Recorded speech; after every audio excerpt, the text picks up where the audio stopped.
Magandang araw mga katits. Pagkikita ko tong marker. Yan. Kasi marker yan. Yan.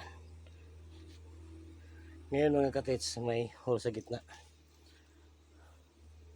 May coordinate marker to mga katits. Pag ganito sit up, mahirap to tutarbuin. Yan.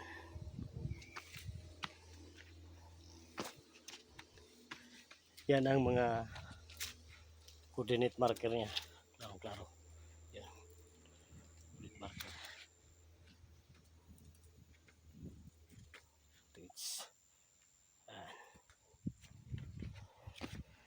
Galing dyan sa marker 30 feet distance.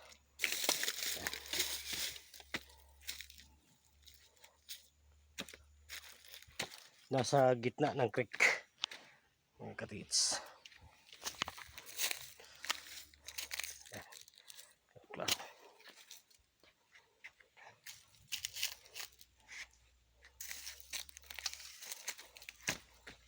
Ito na mga katits, yun.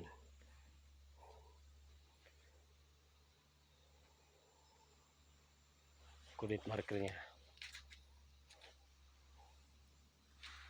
Yun, isang hole na ginawang passageway.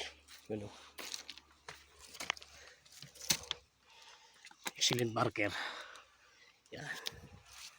Naka wall tie formation.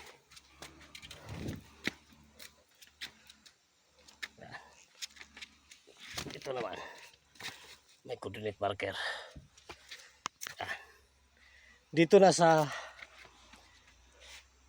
ilalim na malaking boulders na bato ang target underneath. Pero close tunnel to mga katits ha. Ganito sit up. Dito na. Then yun yung mga bato, ang formation niya ay ginawang passageway. Passageway. May isang hole. Dito yan. Tingin. Sa coordinate marker. Diyan naman sa kabila. Yun o. Klaro-klaro.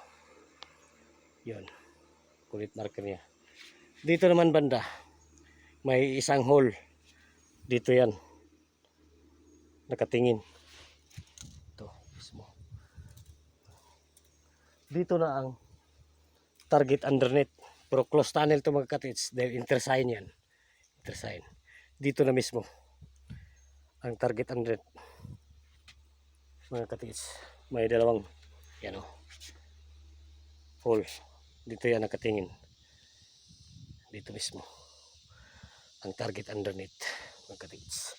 May coordinate marker pa ba? Mayroon.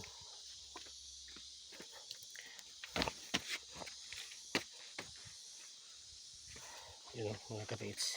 Yan. Klaro-klaro. Yan. Diyan na mismo ang target underneath. Ang lalim mga katits ha, hindi natin alam. Dahil hindi naman tayo kasama sa nagbaon. Tingnan natin mga katits. Yan o. Ito. Yun o. Yan. Bilog. Ang kanyang hugis. Yan. Klaro-klaro. Ito. Yan o. Klaro-klaro. Bilog yan. Dito na sa ilalim na malaking boulders na bato ang target underneath. Ang item pa ilalim. Parang lalim, hindi natin alam. Dahil hindi naman tayo kasama sa nagbaon. Mga katits. Thank you for watching mga katits.